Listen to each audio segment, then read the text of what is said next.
अब आगे बढ़ते हैं और अपना एक नया क्वेश्चन लेते हैं कि एक पिंड को धरती से किसी कोण पर फेंका जाता है, यह एक वक्र पथ पर चलता है और वापस धरती पर आ गिरता है। पिंड के पथ के प्रारंभिक तथा अंतिम बिंदु एक ही क्षैतिज रेखा पर स्थित है। पिंड पर गुरुत्वीय बल द्वारा कितना कार्य किया गया है, ये हमारे को यहाँ पे ज्ञात करना है। तो देखिए सब हमारे को क्या दे रखा है,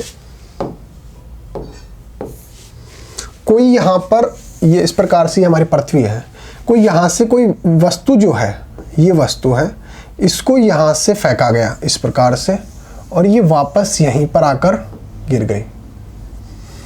तो वस्तु की जो स्थिति है वो क्षैतिज है, यानी कि दोनों ही स्थिति के अंदर प्रारंभिक है ये और अंतिम स्थिति है ये दोनों ही स्थिति कहाँ पे है, क्षैतिज, यानी कि पृथ्वी पर। अब ये हवा में नहीं है, दोनों पृथ्वी पर आ चुके हैं। अब हमारे को पूछा गया है कि गुरुत्वीय बल इसके द्वारा कितना कार्य किया गया है। तो देखिए कार्य करने के लिए दो क्या क्या चीजें होती हैं, एक तो बल आवश्यक है और एक विस्थापन। ये दोनों चीजें आवश्यक है। और अगर कोई वस्तु पर बल लग रहा है इस प्रकार से और विस्थापन हो रहा है किसी कोण के अंदर, ऐसे जैसे ये कोई वस्तु है, इस पर बल मान लेते हैं कि इस प्रकार से लग रहा है और इस पर जो विस्थापन है वो इस प्रकार हो रहा है, तो यहाँ पर इस स्थिति के अंदर ये जो थीटा कोण है इस पर भी निर्भर करेगा। उस स्थिति के अंदर ये cos थीटा मल्टीप्लाई हो जाएगा। ये थीटा क्या है, ये वाला कोण है बल, और उसके विस्थापन के अंदर कितना कोण है वो वाला। अब यहाँ पे क्या हो रहा है, यहाँ पे क्या खेला हो रहा है वो देखिए। यहाँ पे ये इसकी प्रारंभिक स्थिति, अंतिम स्थिति, तो यहाँ पे देखिए विस्थापन तो हो रहा है यहाँ से लेकर यहाँ तक, ये विस्थापन तो है, कुछ भी हो जाए ऐसे, ये x विस्थापन तो है। लेकिन जो गुरुत्वाकर्षण बल है वो लगता है नीचे की तरफ इस प्रकार से। अगर मैं वस्तु को छोड़ता हूं तो वो नीचे की तरफ खींचता है, यानी कि बल जो है वो इस प्रकार से लगेगा नीचे की तरफ। तो ये तो हो गया बल और विस्थापन हो गया ये। तो भाई साहब इनके बीच में तो 90 डिग्री का कोण हो गया इनके बीच में, यानी कि बल, ये तो है विस्थापन, ये विस्थापन और ये गुरुत्वीय बल, इनके मध्य 90 डिग्री का कोण हो गया। अगर कोस 90 का मान हम देखेंगे तो वो होता है 0। तो यहां पर किया गया जो कार्य है, 0 को किसी भी संख्या से गुणा करेंगे तो 0 ही आएगा। तो किया गया कार्य भी तो क्या हो गया, 0, यानी कि 0। तो गुरुत्वीय बल द्वारा किया गया कार्य इस स्थिति के अंदर 0 होगा। हमने नोट्स में क्या लिखा हुआ है वो देख लेते हैं। पूरा यही लिखा हुआ है रामायण, वो देख लेना आप। 90 डिग्री का कोण बढ़ेगा दोनों चीजों के अंदर, गुरुत्वीय बल के अंदर और उनका जो विस्थापन उत्पन्न हो रहा है उनके अंदर। तो किया गया जो कार्य होगा वो 0 होगा। ये प्रारंभिक स्थिति, ये अंतिम स्थिति, ये वक्रपथ है।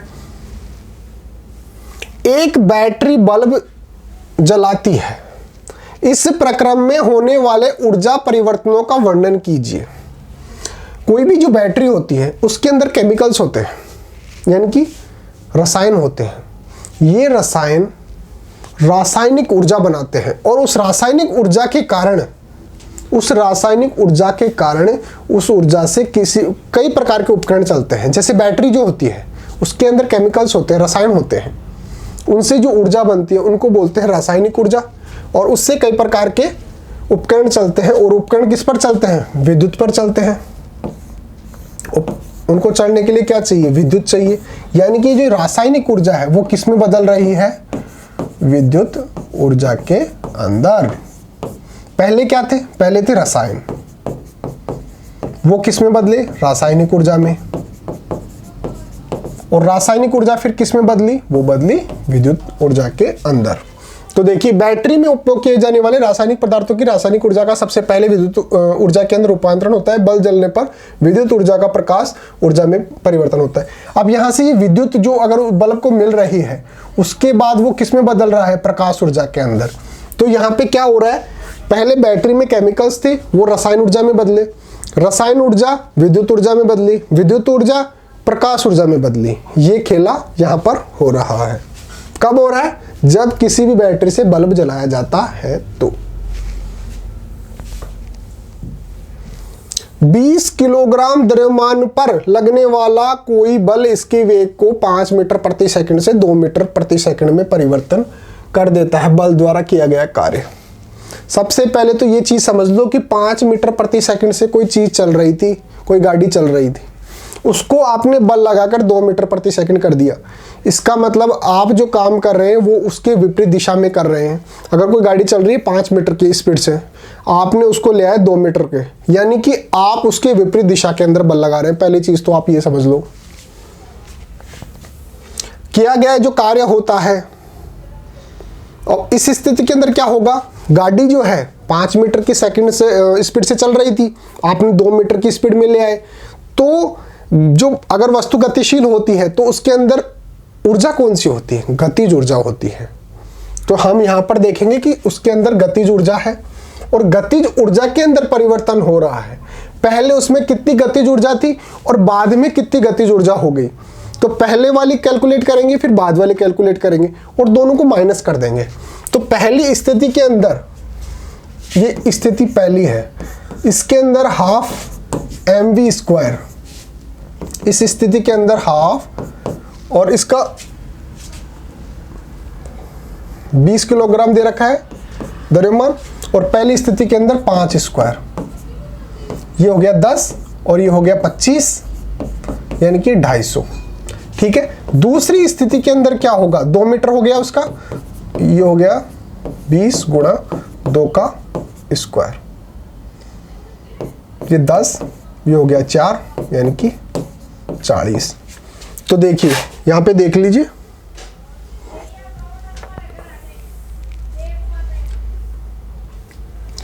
यहां पे हमारे पास क्या आया था अभी, 250 माइनस 40 यानी कि 210। लेकिन ये कैसा होगा, ये होगा माइनस, ऋणात्मक। क्यों होगा ऋणात्मक, शुरू में ही तो बताया आपको कि आप जो बल लगा रहे हैं वो वस्तु को रोकने के लिए लगा रहे हैं, उसके विपरीत दिशा के अंदर लगा रहे हैं, इसलिए यहां पर जो काम होगा वो होगा माइनस का। इसको आप फॉर्मूले में इस प्रकार से प्रदर्शित कर सकते हैं, ये वाला, ये फॉर्मूला देख लो, हाफ mv² माइनस u², ये है दूसरे वाला, यानी कि 2 मीटर स्क्वायर, और ये है 2 मीटर स्क्वायर और ये है 5 मीटर स्क्वायर। यहां पे जब कैलकुलेट करेंगे तो आपको माइनस मिल जाएगा। समझने के लिए आपको ये समझा ही चुके हैं कि माइनस क्यों आ रहा है, क्यों, क्योंकि आप जो बल लगा रहे हैं वो विपरीत दिशा में लगा रहे हैं, उसके अपोजिट दिशा के अंदर। ऋणात्मक चिन्ह दर्शाता है कि बल वस्तु की गति की विपरीत दिशा में लग रहा है। अगर वस्तु की गति की दिशा में लगा रहे होते तो पॉजिटिव आता, लेकिन विपरीत दिशा में लगा रहा है इसलिए नेगेटिव आएगा। 5वां प्रश्न है, 10 किलोग्राम द्रव्यमान का एक पिंड मेज पर ए बिंदु पर रखा है, इसे बी बिंदु तक लाया जाता है। यदि ए तथा बी को मिलाने वाली रेखा क्षैतिज है तो पिंड पर गुरुत्वीय बल द्वारा किया गया कार्य कितना होगा। भाई पिंड पर जो गुरुत्वाकर्षण बल होता है ना, गुरुत्वाकर्षण बल जो होता है वो काम करता है इस प्रकार से नीचे की तरफ। अब हम टेबल की बात कर रहे हैं, यहाँ पे कोई वस्तु रखी है, इसको हमने खिसका कर यहाँ पर कर दिया, इस प्रकार से विस्थापन इस प्रकार से हो रहा है और गुरुत्वाकर्षण बल लग रहा है नीचे की तरफ। तो इन दोनों के मध्य, यानी कि ये हो गया ये वाली कंडीशन, इन दोनों के मध्य जो कोण होगा वो होगा 90 डिग्री का। और कार्य जो होता है वो क्या होता है, बल गुणा विस्थापन, और जो कि यहाँ पे थीटा भी आ रहा है इसलिए cos थीटा। अब cos 90 का जो मान होता है वो होता है 0, तो 0 को किसी भी चीज से मल्टीप्लाई करेंगे तो कार्य बराबर कितना आ जाएगा, 0।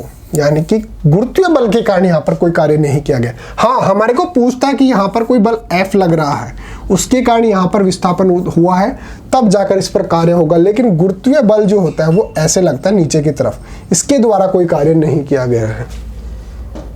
तो देखिए, पिंड पर गुरुत्वीय बल द्वारा किया गया कार्य केवल ऊर्ध्वाधर विस्थापन ही निर्भर करता है। यानी कि अगर वस्तु ऊपर से इस प्रकार से आती तो गुरुत्वीय बल भी नीचे की तरफ और विस्थापन भी नीचे की तरफ, तब उस स्थिति के अंदर कार्य किया जाता है। लेकिन इस स्थिति के अंदर यह वस्तु के पथ पर निर्भर नहीं करता है, इसलिए गुरुत्वीय बल के व्यंजक को दिया गया है MWH।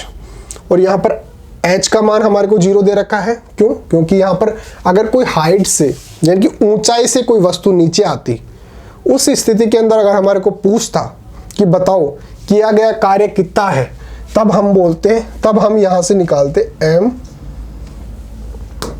ये MGH जो फॉर्मूला है यहां से निकालते h हाइट यानी कि कितनी ऊंचाई से वस्तु विस्थापित हो रही है वो, और G गुरुत्वीय त्वरण, और m क्या है? द्रव्यमान। अब चूंकि यहाँ पे हाइट तो है ही नहीं, वस्तु विस्थापित तो इस प्रकार से हो रही है, हाइट से थोड़ी हो रही है, ऊंचाई से थोड़ी हो रही है, वो तो इस प्रकार से हो रहे साइड के अंदर। तो उस स्थिति के अंदर ये h का मान 0 हो गया और टोटल जो वैल्यू होगी 0, यानी कि गुरुत्वीय बल के द्वारा कोई भी काम नहीं किया गया है। मुक्त रूप से गिरते एक पिंड की स्थितिज ऊर्जा लगातार कम होती है, क्या यह ऊर्जा संरक्षण नियम का उल्लंघन है? बहुत ही शानदार प्रश्न है, समझने वाला प्रश्न है कि किसी भी वस्तु को हम ऊर्जा संरक्षण का नियम जानते हैं कि क्या होता है। ऊर्जा संरक्षण का नियम क्या होता है?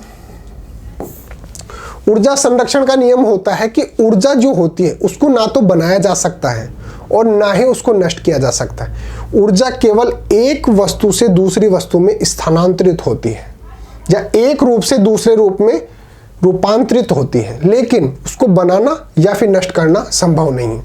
अब हमारे को पूछ रहा है कि कोई वस्तु है, उसको ऊंचाई से छोड़ा जाता है, तो उसकी जो स्थितिज ऊर्जा है वो उसका क्या होगा? क्यों? क्योंकि वो तो गतिशील अवस्था के अंदर आ गई। तो उस स्थिति के अंदर क्या होगा? उसकी जो स्थितिज ऊर्जा है वो गतिज ऊर्जा के अंदर परिवर्तित हो जाएगी, क्योंकि जब इस प्रकार से होती है यानी कि किसी भी प्रकार की कोई गति नहीं कर रही है विराम अवस्था के अंदर, उस स्थिति के अंदर क्या होगा? स्थितिज ऊर्जा। लेकिन अगर कोई वस्तु गति कर रही तो उस स्थिति के अंदर उसके अंदर गतिज ऊर्जा भी आ जाती है। तो अगर किसी वस्तु को छोड़ा जाता है इस प्रकार से, तो यहां पर जब इसको स्टार्ट किया जाता है, उस स्टार्टिंग पॉइंट पर उसकी स्थितिज ऊर्जा मैक्सिमम होती है और गतिज ऊर्जा होती है 0। क्यों? क्योंकि उसके अंदर उस स्थिति के अंदर गति नहीं हो रही।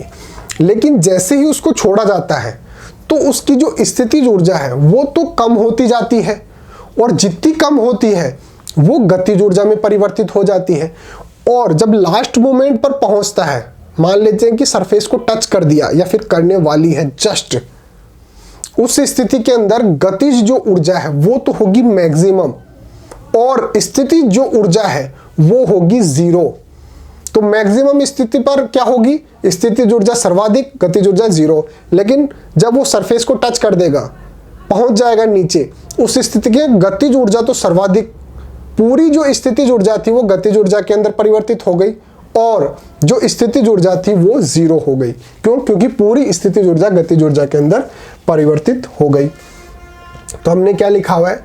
मुक्त रूप से गिरते किसी पिंड की स्थितिज ऊर्जा जिस मात्रा में कम होती है उसी मात्रा के अंदर गतिज ऊर्जा में बढ़ती है, अतः उसकी कुल यांत्रिक ऊर्जा संरक्षित रहती है। इस प्रकार यह ऊर्जा संरक्षण का नियम का उल्लंघन नहीं करता है। जितनी ऊर्जा स्थितिज ऊर्जा थी वो गतिज ऊर्जा में परिवर्तित हो गई।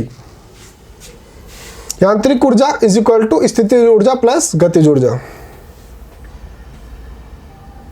जब आप साइकिल चलाते हैं तो कौन कौन से ऊर्जा रूपांतरण होते हैं? जब आप पैडल घुमाते हैं ना, तो आप उस पर यांत्रिक कार्य कर रहे हैं और यांत्रिक कार्य होने की वजह से जो साइकिल का पहिया है वो गति करेगा, यानी कि यांत्रिक कार्य की वजह से गतिज ऊर्जा आएगी, तभी तो साइकिल आगे की तरफ चलेगी, यानी कि उसके अंदर गति उत्पन्न होगी।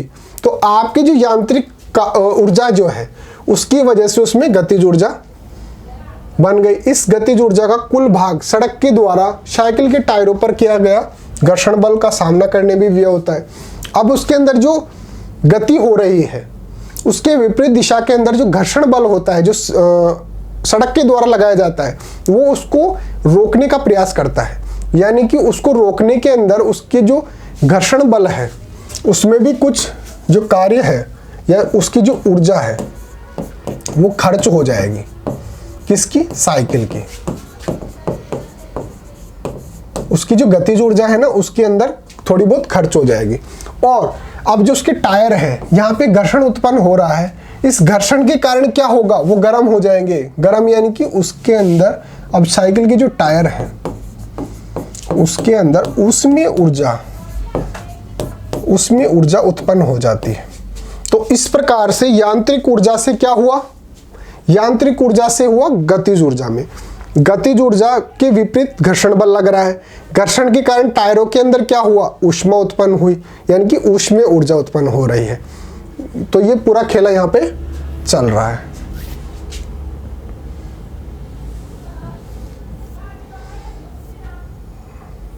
देखिए हमने यहाँ पे डायग्राम बता रखा है। पेशीय ऊर्जा से यांत्रिक ऊर्जा, यानी कि हमारे शरीर में जो पेशियां पाई जाती हैं वो ऊर्जा लगा रही है, जिससे यांत्रिक ऊर्जा में, फिर गतिज ऊर्जा में और उसके कारण ऊष्मीय ऊर्जा में। ये तो पैडल घुमाने में, ये साइकिल को गति करने में, और ये घर्षण के कारण उत्पन्न हो रही है।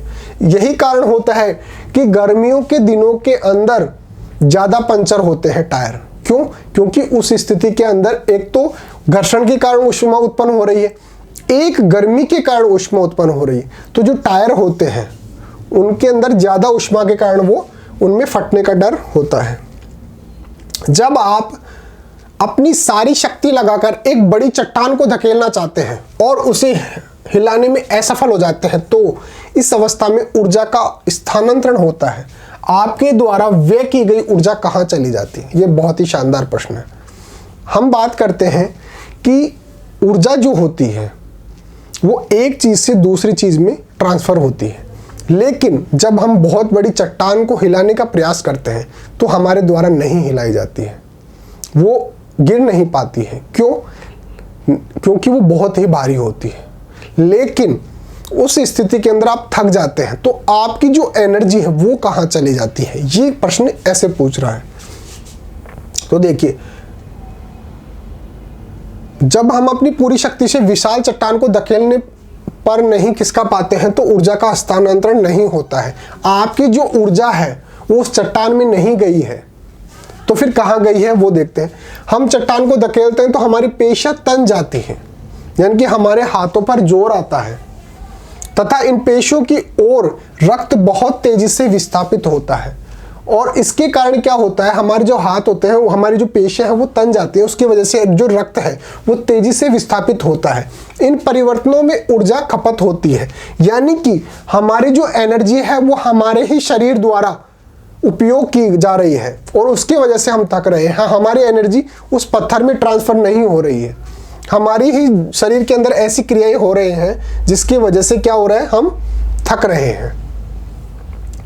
किसी घर में एक महीने में ऊर्जा की 250 यूनिट व्यय हुई, यह ऊर्जा जूल में कितनी होगी? देखिए, यूनिट ऊर्जा जो है 1 किलोवाट घंटा के बराबर होती है। 1 यूनिट 1 किलोवाट घंटा के बराबर होती है और उसका मान कितना होता है? 3.6। ये हो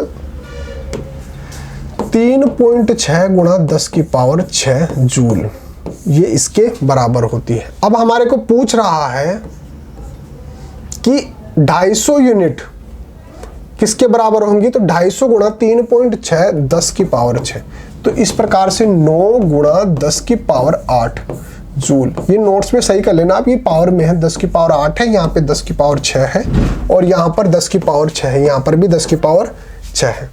तो ये नोट्स में आप थोड़ा ठीक कर लेना। फिर नेक्स्ट बात करते हैं। 40 किलोग्राम द्रव्यमान का एक पिंड धरती से 5 मीटर की ऊंचाई तक उठाया जाता है, इसकी स्थितिज ऊर्जा कितनी है? यदि पिंड को मुक्त रूप से गिरने दिया जाए तो पिंड ठीक आधे रास्ते पर, उस समय इसकी गतिज ऊर्जा क्या होगी? देखिए, पिंड का द्रव्यमान कितना है? 40 किलोग्राम, ऊंचाई कितनी है? 5 मीटर, गुरुत्वीय त्वरण 10 मीटर पर सेकंड स्क्वायर होता है। स्थितिज ऊर्जा कितनी होती है? mgh। किसी भी वस्तु की अगर हम ऊंचाई पर बात करें उस स्थिति के अंदर उसकी स्थितिज ऊर्जा कितनी होती है mgh, और उसकी गतिज ऊर्जा mv²। ये दोनों फॉर्मूला आप याद रखेंगे। तो देखिए E = क्या है,